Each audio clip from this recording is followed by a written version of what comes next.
Welcome to the Goddess Keys. This is a place for your imagination to grow, for your wildest dreams to come true. Anything is possible.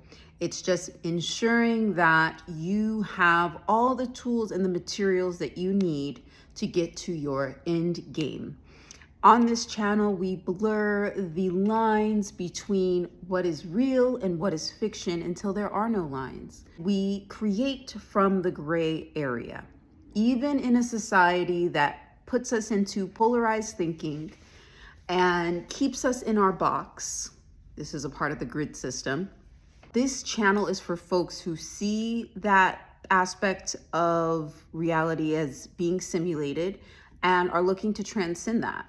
And if you're looking to transcend that, you might start feeling like there's a grid, right? That there's some kind of a weird net or some kind of a frequency fence. A lot of times it's referred to as frequency fences. The grids are associated with Saturn. A grid has 4 corners, all right? So it is a square, kind of like a cube sort of architecture. Saturn, or the number 4, represents structure. It represents how things materialize on the earth plane. And Saturn has a lot to do with root permissions. If you have permission to grow the thing it is that you want to grow. This requires us to take a little bit more of a technomantic approach, basically utilizing technology as a way to create your world. That is technomancy in a nutshell. And you don't have to forego nature or the quote real world in order to engage with technomancy, because our phones, our computers, our televisions are made out of the same minerals that a lot of times we're going to find in our own bodies. So we already have a innate connection to technology, and technomancy is ensuring that that connection is strong and that it's optimized for us to create our world the way we want to create our world. Okay, so technomancy is a really great way for folks who are looking to overcome certain obstacles. Sometimes people call them cheat codes. I don't really like that term cheat codes because it's not even, I was just did a download on my reflections on this on Patreon. It's less about cheat codes and more about access. Do you have access to materialize your reality? This is what is referred to as root permissions. For more information, check out the video I did on from soul contracts to root permissions to get more information about that. Okay, but today we talk about the grids. You'll feel that there's like some kind of a grid, some kind of a gridded architecture in your reality. If you feel like you're constantly on loops, you're trying to, create something, but it seems like you build and then all of a sudden things come crashing down, or it seems like you see other people around you getting the dream that you have, but you just feel like for whatever reason, like it gets snatched from you, that sort of stuff. This is where that whole destiny swapping conversation comes in. And this is why there's a lot of controversy around destiny swapping. Like, some people don't believe in it. Some people think like, hey, if you just put your mind to it and you just work hard enough, you'll get the thing, But then there are other people out there that maybe feel like the game is rigged, right? Like it's like, well, I did all the things they told me to do, but I still didn't get the thing. So what gives? Like, what's going on? Then you're working with the grids. Okay, you're working with the structure or the architecture of reality.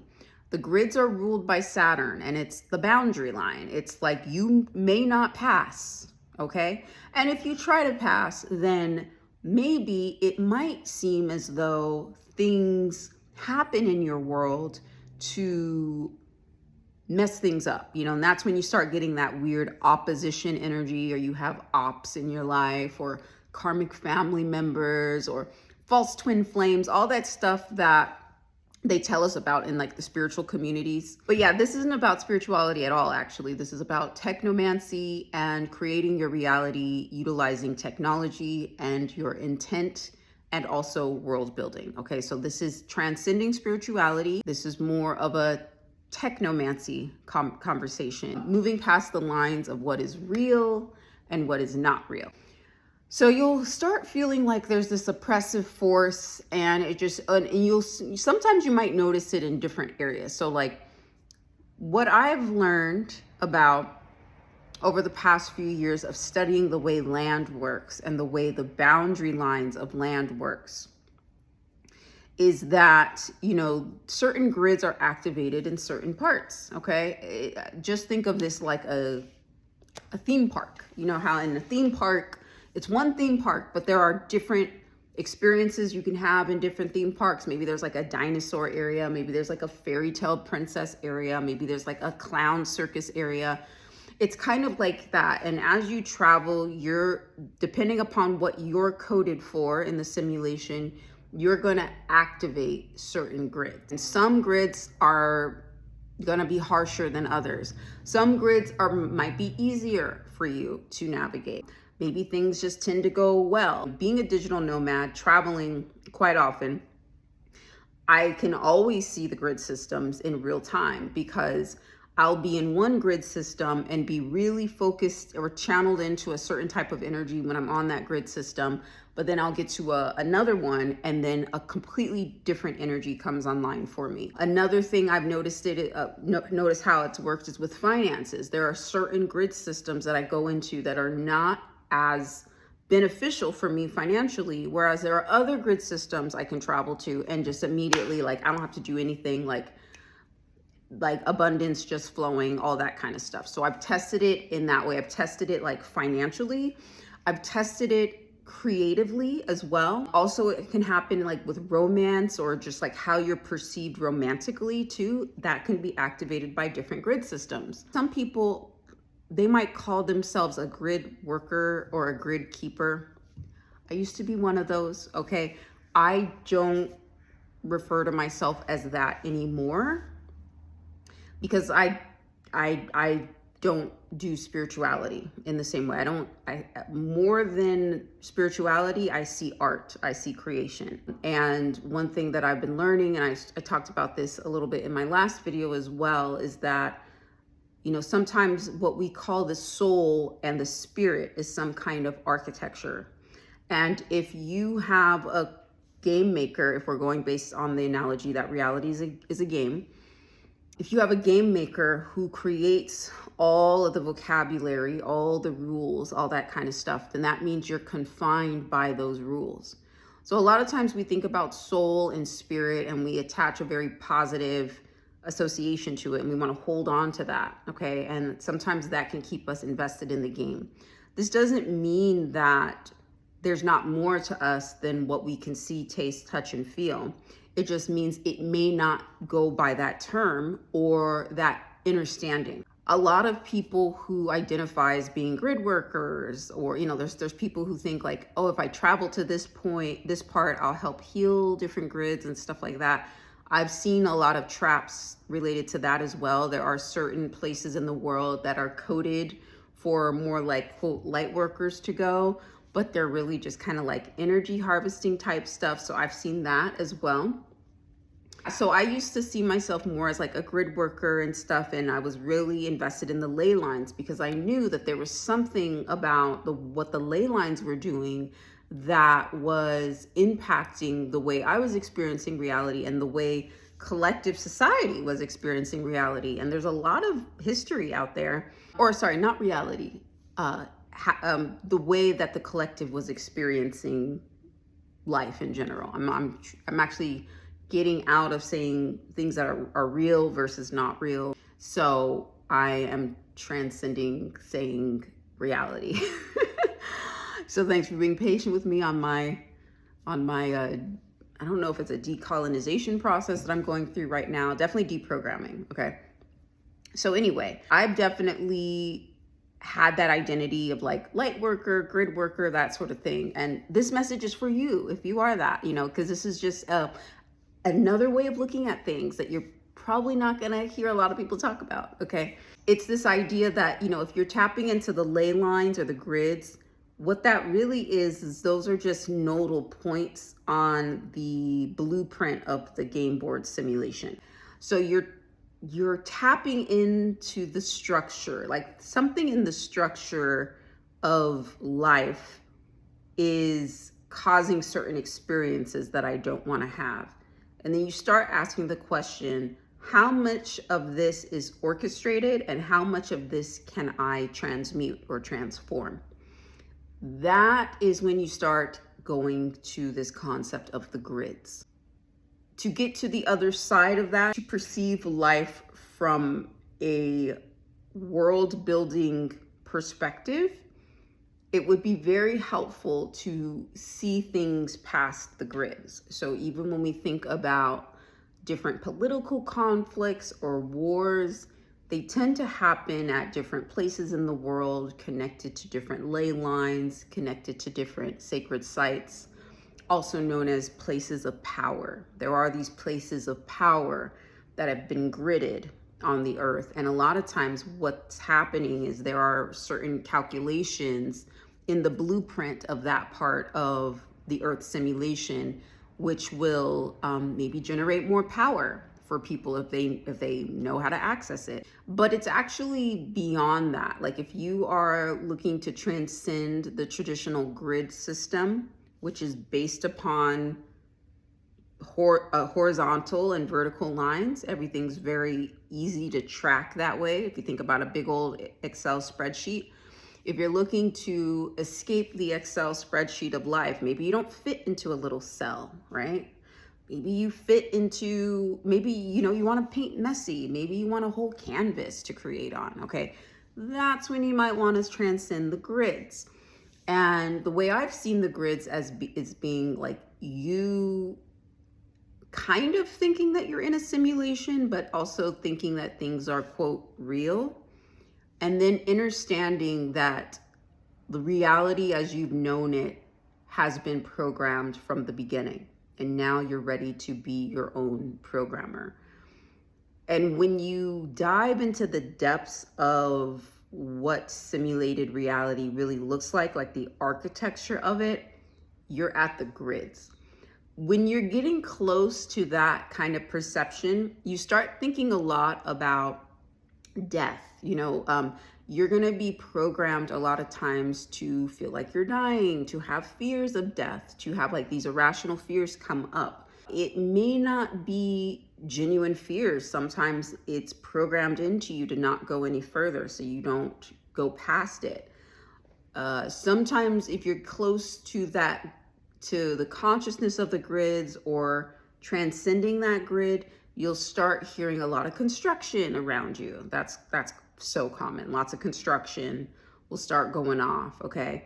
Sometimes if you're looking to transcend the grid, but you don't have, quote, root permissions and that sort of stuff, you might start hearing a lot of sirens. The reality that you're in might start, or the way you're experiencing the world might feel a little harsher. It may feel a little bit more punitive, okay? These are all signs that you are close to the grids. The way I've seen it, it's like a prison yard kind of thing. Like I've mentioned in previous downloads that I've done that I hear like drill music more, or I kind of want to like listen to more trap music. This is a sign that you are close to the grids. And if you start really thinking more about the nature and the structure of oppression, that sort of stuff, that might mean that you're in a very gridded type system. This could, and once again, I'm not saying this is real or not. On the Goddess Keys, we blur the lines between what is real and what is simulated. But if you start, when you're in a really like gridded area and your energetic bandwidth transcends it, some areas, weird stuff might happen. You get to a certain point where you're able to alchemize it really quickly, or just know like, hey, life is a little bit like a simulation, and so weird stuff is going to start coming up.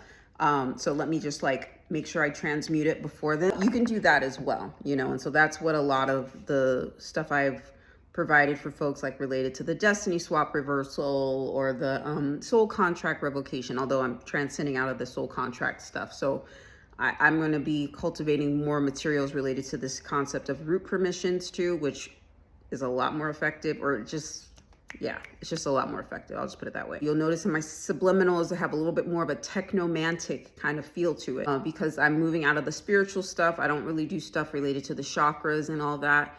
Transcending astrology as well. I still do the beyond the birth chart readings, but you know, astrology itself is just one big architecture, and the best way to utilize astrology these days, if you're transcending, if you're looking to create your own game board, if you're looking to create your own world, then you would want to utilize your birth chart just for ways that the grids might impact you the most, and then work to deprogram that, and then just get rid of the astrology chart altogether. Okay.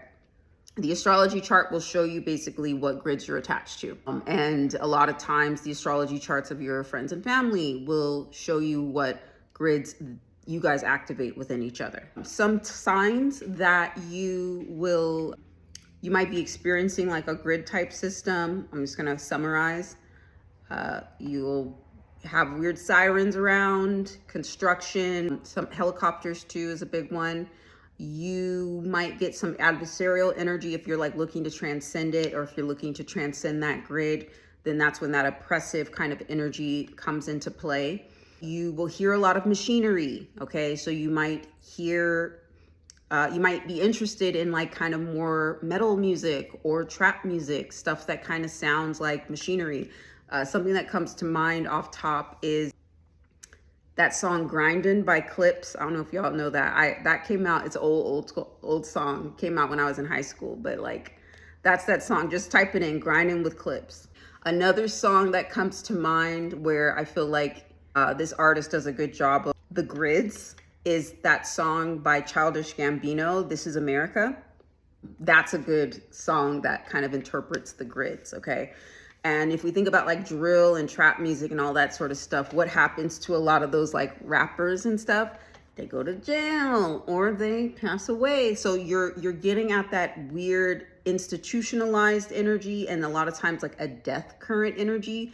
So a lot of things that will come like when you start coming towards the grids, because we're dealing with the Saturnian energy, okay? Saturn is about confinement. It's about death, about ancestry. It's about bloodline. These sorts of things are going to start really sticking out to you more as you're noticing the grids in your life, because a lot of times you're coded to certain grids based upon those things, based upon ancestry, based upon bloodline, just based upon what's in your algorithm. This transcends race. This transcends class, okay? But race and class are constructions, they're forms of architecture, okay? And sometimes we wear this architecture, and the architecture that we wear determines what access we have, okay? So when I was really tapping into the grid system, I didn't have the language for it at the time, but that's how that book, The Grind Culture Detox, that I wrote came about. And this is for folks who are working on getting off of that hamster wheel, feeling like they always have to produce, they always have to like earn their keep, right? That's a grid system, okay? So if you are starting to notice the grids in your life, the best advice I could give you is look at your relationship with work, look at your relationship with time, because a lot of times we're programmed to be our own wardens, our own prison guards, okay? So you wanna start being really privy to how do you gatekeep yourself? How do you guard yourself? How do you say you're not allowed to do things or have certain experiences, okay? And then you want to start asking the question, like, how much of that is what I actually believe or know to be true, and how much of that has been programmed into me? So you want to look at real Saturnian type things as you're looking to transcend the grids. And this stuff is hard. This is about money. This is about time. This is about work, okay? This is about ancestry, bloodline. You can check out the download I did on the 4th house grids in this spiral. I think it's called Deprogramming Astrology playlist that I have. So you can check that out. If you want to learn more about specifically what grids you're attached to, then book a Beyond the Birth Chart reading with me, and I'll put that link below. And then I'm also going a lot more in depth with this gatekeeper kind of energy on Patreon. So if that's something that you're like navigating right now and you are looking for a space to get some tools related to it, Check me out over there. I'm a lot more candid over there. I go into a lot more personal experiences over there, and have a lot more resources as it relates to moving through these energies, okay? Because we're world builders, and if we feel like we're not allowed to create, let's think about that. You know, a lot of times the grids keep us from creating. It keeps us like in a containment field where we feel as though we're only allowed to do certain things. We're only allowed to be a certain avatar, okay? And if we try to get outside of those boundaries, then we are penalized for it. That is, you're in a grid system if that's happening. The idea is to see the grids. It's not that they're going to just disappear overnight, but you want to be able to see and feel the energy and know when you're in that, so you can quickly alchemize it through technomancy, through world building, through your creativity, to become the key to be outside of that. Because at the end of the day, you are the key, and you need to embody that in all realms and dimensions, okay? And outside of dimensions too, because even when we think about dimensions and realms, those are architectures, okay? That's already been created. We want to get to the space where we're creating from the void, bringing things into existence that have not seen this realm before. That's what a lot of us are here to do, but there is a lot of structural blockages, and a lot of times that's going to show up through grids, okay? And it can be like kind of a scary energy when you're right up against the grids, because you're dealing with gatekeepery type energy, you're dealing with like scary nightmare type energy, death type energy, all that sort of stuff.